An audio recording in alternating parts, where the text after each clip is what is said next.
Please join your hands to welcome Mr. Modi again.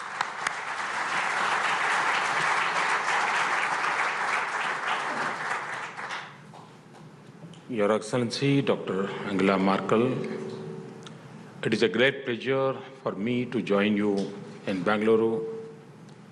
Welcome to this Indo-German Summit. I fondly recall my visit to the city of Hanover and Hanover Messe in April. 15 states, a number of CEOs and hundreds of companies from India had participated. The exposure of Hanover Messe will go a long way in shaping our vision and strategy of manufacturing. This is particularly important at a time when we are on the path of making India a global manufacturing hub. Dr. Merkel and friends, there is a tremendous potential in India-Germany economic collaboration. Germany ranks 7th among foreign investor countries in India. About 600 Indo-German joint ventures are already operating in India. However, as of now, our economic partnership remains below our full potential. We are particularly keen to develop the sectors where Germany is strong. We are working hard to create conducive conditions for the same. Friends, at a time of global slowdown, India represents a bright spot for investment. We are fortunate to be sailing in the right direction. The recent data on global economic activity reinforces this assertion. However, we cannot afford to be complacent. We are committed to doing everything possible to convert this analysis into reality. With a very open and global mindset, we have worked aggressively in the last 15 months to make India an easy place to do business. We are committed to creating favorable conditions for business and industry because we believe that they are necessary for improving the lives of ordinary citizens in India. A recent study conducted with the help of the World Bank Group has brought out the urgency among our provincial governments on ease of doing business. They are moving hand in hand with the federal government in this direction in a true spirit of cooperative and competitive federalism.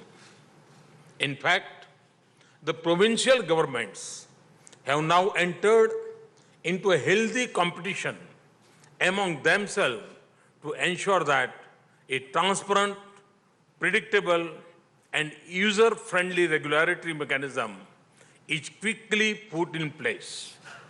Friends, one of the biggest challenges in India today is to productively employ your youth. For meeting this challenge, we need to provide a huge push to manufacturing, which has stagnated at around 16% of the GDP for several decades in India. This percentage must reach around 25% in the short and medium term. With this in view, we have launched the Make in India initiative.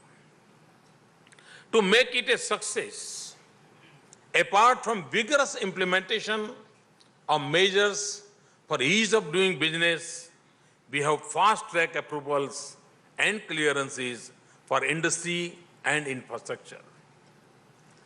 Transparent auction and allocations of spectrum and of key natural resources like coal, iron ore, and other minerals in the last 15 months have created a level playing field for investors.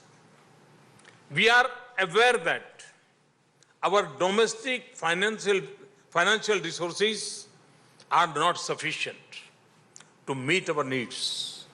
Therefore, to enhance the flow of foreign investments, we have liberalized the foreign direct investment regime, allowing 100% FDI in railways, enhancing the FDI limit to 49% in defense and insurance.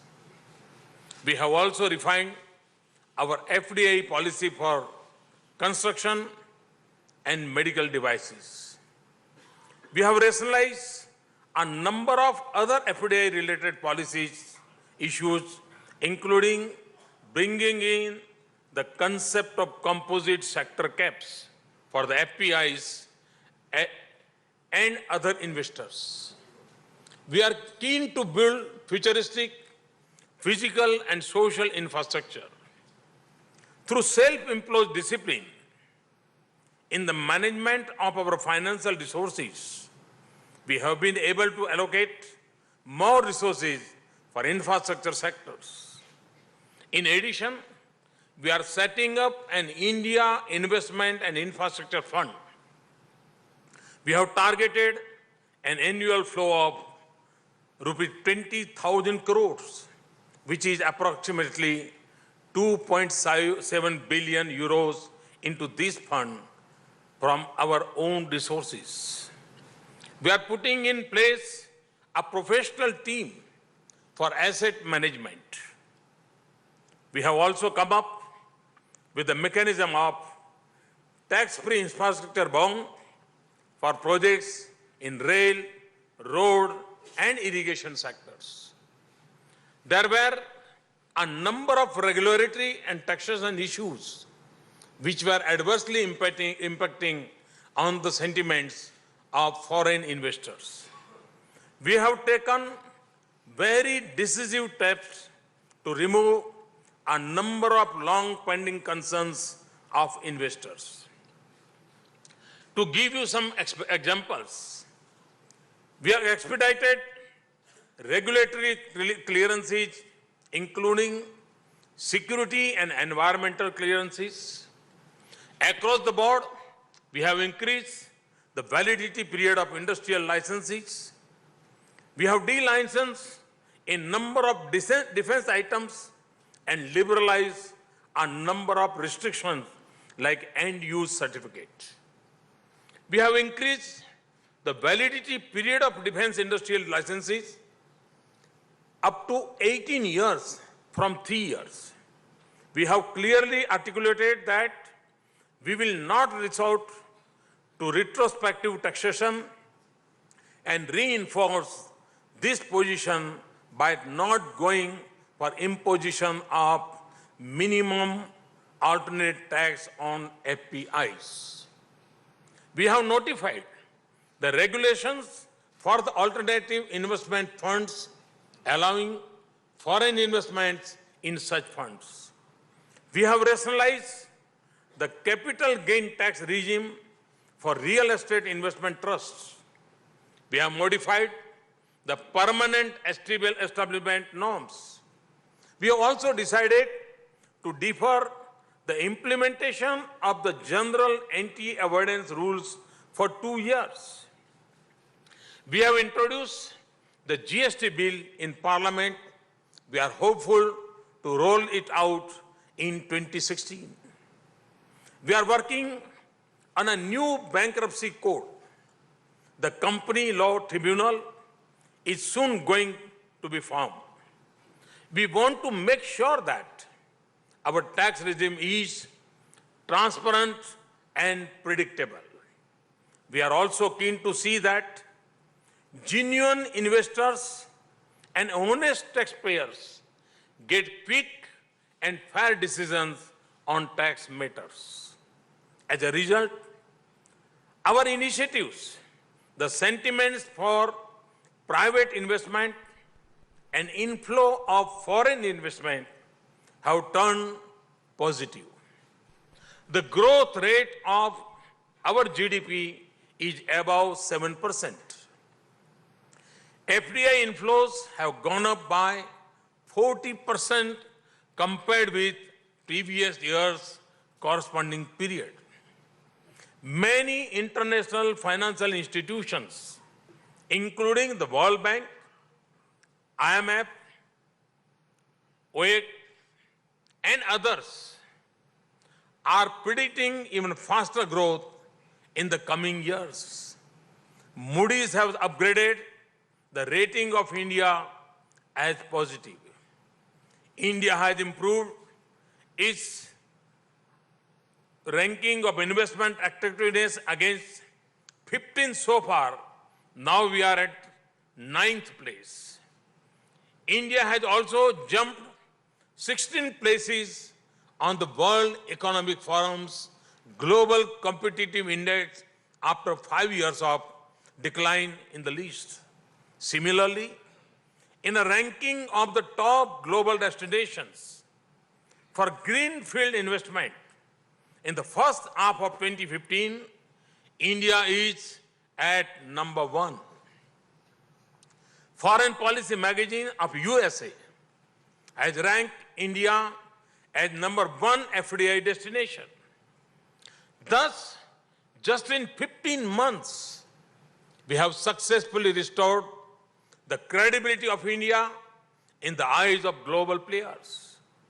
I have always said that government had no business to do business. Hence,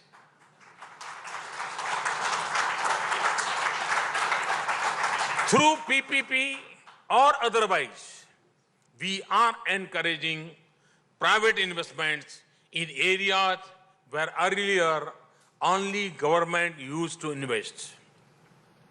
We are also divesting our stake in the public sector enterprises to instill market discipline. Friends, I want to assure you that India is committed to protecting intellectual property rights of all innovators and entrepreneurs. We have taken several initiatives for transparency and online processing in IP administration. A comprehensive national IPR policy is being finalized. Last week, I myself reviewed the situation. I can say that this will be progressive and forward-looking policy.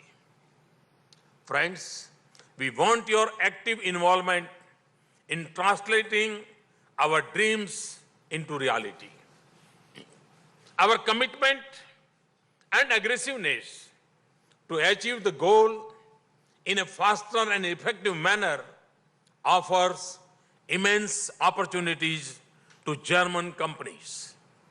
These opportunities range from building 50 million houses to setting up 100 smart cities, modernization of our railway network and station, to setting up a new railway corridors, generation of 175 gigawatt of renewable energy, to construction of transmission and distribution networks, national highways, bridges, and metro rails. Such a huge potential for creation and production will not be available in any one country. More importantly, no one place on the earth can offer the potential for consumption on such a massive scale. We are trying to power this potential through our campaigns like Digital India and Skill India. To tap the energy fully, we have launched the Startup India campaign. I thank NESCOM for becoming our active partner in this journey. Recently,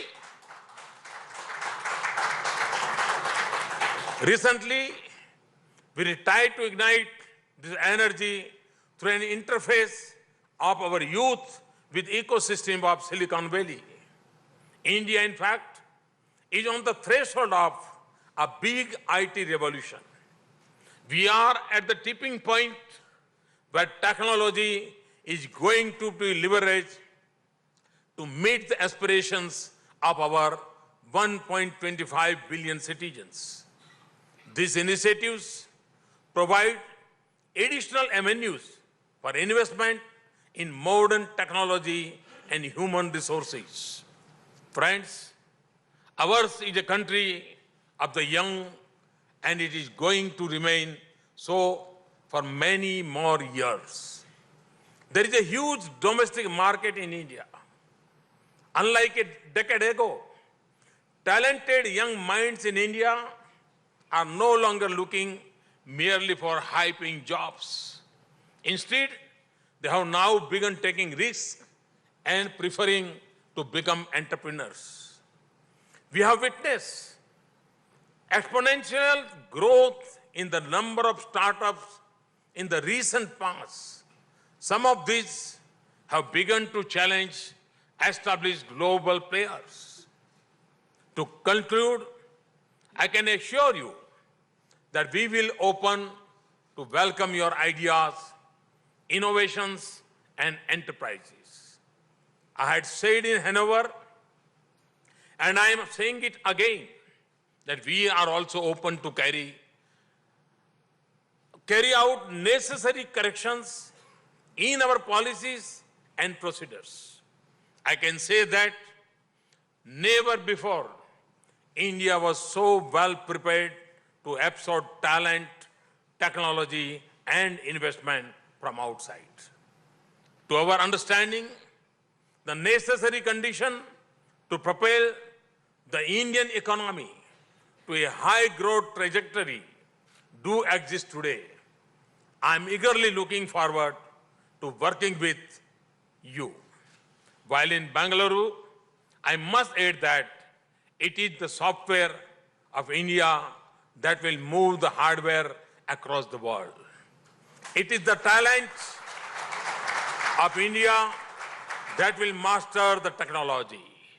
It is the market of India that will motive manufacturing. Therefore, it makes strong business sense to be in India. It makes even better business sense to make in India. Thank you very much. Thanks a lot.